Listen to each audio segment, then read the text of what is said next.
Литванын аскерлери азыр күн сайын түнкү кайгуулга чыгышат.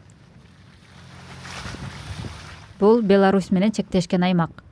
Жоокерлер акыркы учурларда коңшу өлкөдөн келип жаткан кастык аракеттердин белгилерин издеп жатышат.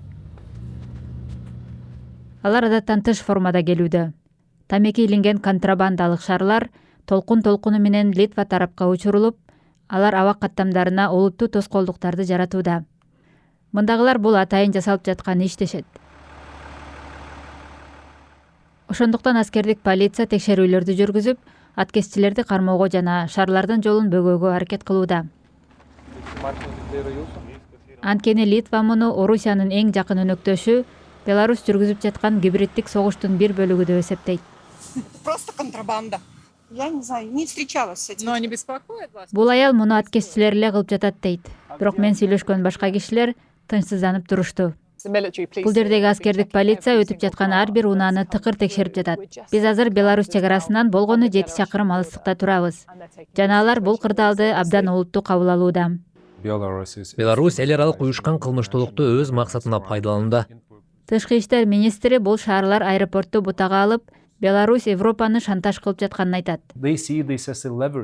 Алар муну рычаг катары көрүшөт. Силер биз менен чектешсиңер, биз чек ара аркылуу силерге чоң көйгөй жарата алабыз дешет.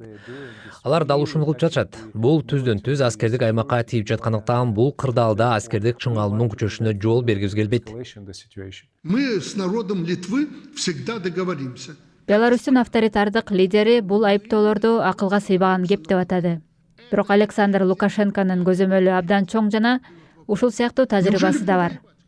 4 жыл мурун Беларусь батыш чек арасына миңдеген мигранттарды алып келип, аларга евро биримдикке өтүүгө жардам берип, чоң кризис жараткан. Азыр болсо аэропортко басым жасалууда. Бүгүн шаарлар жок, бирок октябрдан бери бул жерде аба мейкиндиги 15 жолу жабылып, каттамдар башка жака багытталып, чоң башаламандык жаралды. Менимче бул алардын өкмөтүнүн, ошондой эле Орусиянын провокациясы. Алар НАТОнун мүмкүнчүлүктөрүнүн чегин сынап, мындай аракеттерден кантип коргоно аларыбызды текшерип жатышат. Бул албетте гибриддик чабуул. Биринчи жол эмес. Мурда ал жактан мигранттар келсе, эми шаарлар пайда болду. Дагы эмне болот деген суроо туулат.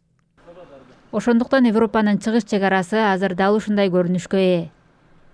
Бул тынчсыздануунун, кооптонуунун белгиси.